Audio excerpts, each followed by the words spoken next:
नमस्कार, आप देख रहे हैं 4 PM और मैं हूं आपके साथ निधि तिवारी। क्या योगी आदित्यनाथ अपनी राजनीति में इस हद तक गिर गए हैं कि उन्होंने एक शंकराचार्य को जेल भेजने की तैयारी कर ली है?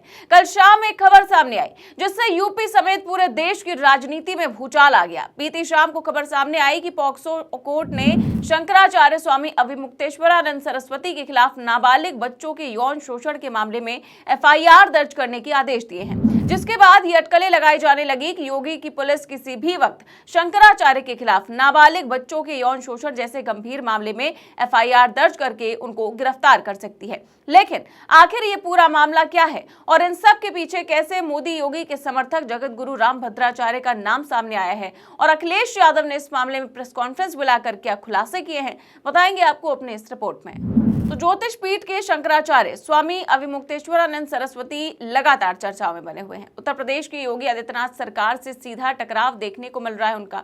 इसी बीच शंकराचार्य के खिलाफ यौन शोषण के आरोपों में केस दर्ज भी हो गया है। बता दें कि कोर्ट के आदेश के बाद शंकराचार्य स्वामी अविमुक्तेश्वरानंद सरस्वती और उनके शिष्य के खिलाफ ये केस दर्ज किया गया है। इसमें पॉक्सो एक्ट जैसी गंभीर धाराएं भी लगाई गई हैं। आपको ये भी बता दें कि शंकराचार्य स्वामी अविमुक्तेश्वरानंद सरस्वती और उनके शिष्य के खिलाफ ये शिकायत आशुतोष ब्रह्मचारी नाम के एक शख्स ने करवाई है। शिकायतकर्ता का आरोप है कि पीड़ित शिष्य उनके पास आए थे। दोनों काफी लंबे समय से शोषण का शिकार हो रहे थे।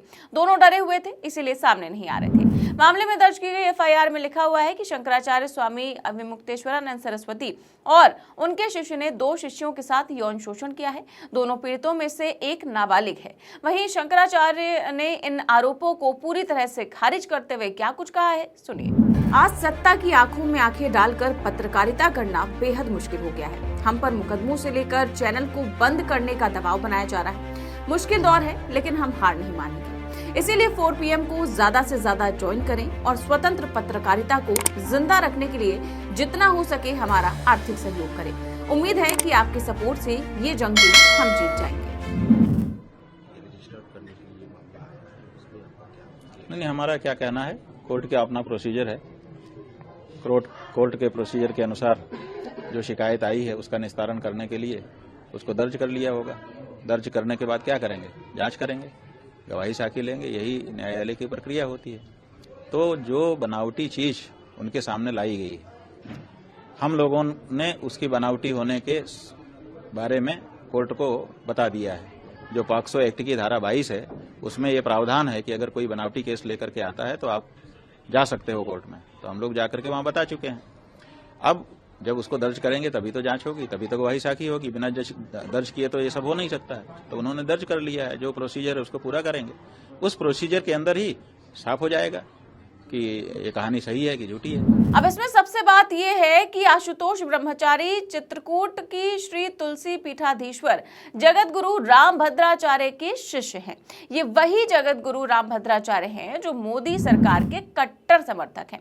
और पिछले दिनों जब शंकराचार्य ने योगी सरकार के खिलाफ मोर्चा खोला था तो रामभद्राचार्य योगी की तरफ से बैटिंग करते हुए नजर आए थे। वहीं जो आशुतोष ब्रह्मचारी की फोटोज हैं वो भी भाजपा के अलग अलग नेताओं के साथ सोशल मीडिया पर वायरल है।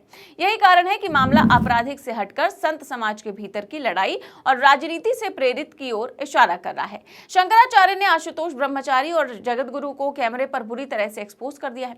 इसके साथ ही उन्होंने योगी आदित्यनाथ को भी कड़ी चेतावनी दी है। ऐसा है कि जो आशुतोष नाम के व्यक्ति हैं उनका हिस्ट्री शीटर के रूप में नाम शामली जिले के कांधला थाना, उत्तर प्रदेश का शामली जिला है, उसका कांधला थाना है, उसमें दर्ज है। और बहुत सारे लोग ऐसे हैं जो भुक्तभोगी हैं, जो कह रहे हैं हमारे ऊपर इन्होंने झूठा केस किया, हमारे ऊपर इन्होंने झूठा केस किया। इनकी ये प्रवृत्ति ही है, झूठा केस दर्ज करना और उगाही करना, लोगों को परेशान करना। इसी से इनका परिवार चल रहा है। ऐसे लोगों को रामभद्राचार्य, जो अपने आप को जगत गुरु कहते हैं, वो चेला बनाते हैं और चेला बना करके शंकराचार्य, जो सनातन धर्म का सर्वोच्च गुरु है, उसके ऊपर आरोप लगवाते हैं। तो ये जो हमारे ऊपर आक्षेप लगाया गया है किसी विधर्मी के द्वारा नहीं लगाया गया है। ये अपने आप को जगत गुरु कहने वाले के चेले के द्वारा लगाया गया है।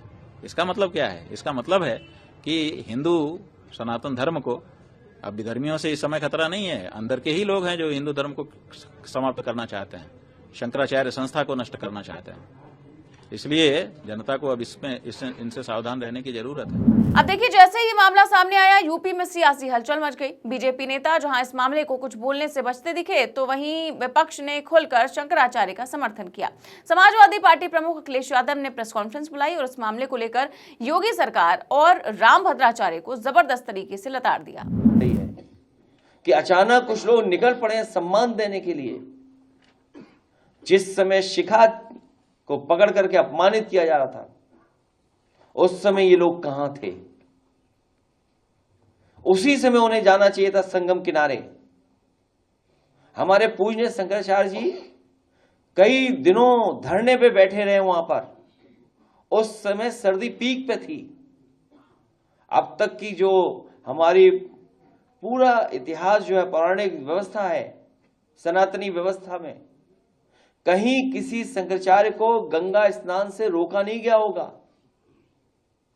लेकिन ये पहली बार हुआ है सरकार में कि उन्हें स्नान करने से भी रोका गया। जो हमारी आध्यात्म की, हमारे सनातन धर्म की त्रिवेणी है। और अब तो ये सरकार एक कदम आगे निकल गई है। ये लगता है कभी अंधेरे में या रात में फिल्म देखते हैं 20 साल बाद। हर बात इनको 20 साल बाद पता लगती है।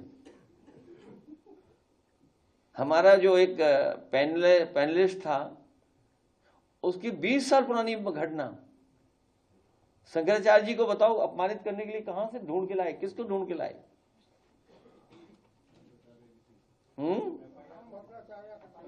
हाँ, हालांकि आदरणीय, पूजनीय, सम्मानित आदरणीय रामभद्राचार्य जी के बारे में बोलना नहीं चाहिए कुछ भी। लेकिन अगर उनका चेला है ये, अगर उनका ये चेला है तो मुझसे गलती हुई है। हमने कभी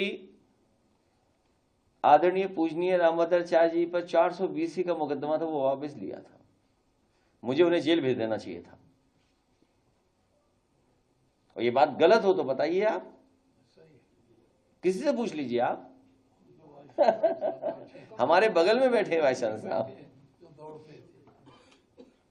तो ठीक है, कभी कभी विचारों को लेकर के कुछ झगड़े हो जाते हैं, लेकिन आप इस सीमा पर चले जाएंगे कि आप आरोप लगा करके इस तरह का घटिया आरोप लगवाएंगे आप। इसीलिए मैं कह रहा हूं कि ये सरकार बचने वाली नहीं है। जनता ने तो अस्वीकार कर दी है सरकार। अब बस जनता इंतजार कर रही है कि कब वोट डालने का मौका मिलेगा। इसीलिए मैं कह रहा हूं कि जितनी पीड़ा बढ़ेगी उतना हमारा पीडे बढ़ेगा। और ये पीडे के आंदोलन में जुड़ने वालों का मैं एक बार फिर आभार और धन्यवाद देना चाहता हूं। अब देखिए, योगी आदित्यनाथ यूपी में राम राज्य होने का दावा करते हैं और उसी राम राज्य में एक शंकराचार्य को स्नान करने से रोका जाता है। शंकराचार्य कई दिनों तक धरने पर बैठे रहते हैं। उनको नोटिस देकर के कहा जाता है कि शंकराचार्य हो तो साबित करो, और बीजेपी के भक्त इसे राम राज्य बुलाते हैं। अब 20 साल पुराना केस निकालकर शंकराचार्य को घेरने की कोशिश की जा रही है। इस पूरे घटनाक्रम ने यूपी की राजनीति, संत समाज और सत्ता के गलियारों में हलचल मचा दी है। एक तरफ आरोप है, दूसरी तरफ पलटवार। सवाल ये है कि सच क्या है? क्या ये सचमुच गंभीर अपराध का मामला है या फिर संत समाज के भीतर की लड़ाई का परिणाम? क्या इसमें राजनीतिक कौन है या फिर नहीं? ये सब अब जांच और अदालत की प्रक्रिया से ही साफ होगा। फिलहाल इतना तो तय है कि यह मामला अब थमने वाला नहीं है। आने वाले दिनों में जांच की दिशा और पुलिस की कार्रवाई तय करेगी कि आगे क्या होगा। लेकिन इस समय यूपी की सियासत और संत समाज दोनों एक बड़े तूफान के बीच खड़े नजर आ रहे हैं। फिलहाल इस खबर में बस इतना ही। पूरी खबर पर आपकी जो राय है हमें कमेंट बॉक्स में जरूर बताएं। चैनल को सब्सक्राइब भी करें और ज्वाइन भी करें। नमस्कार।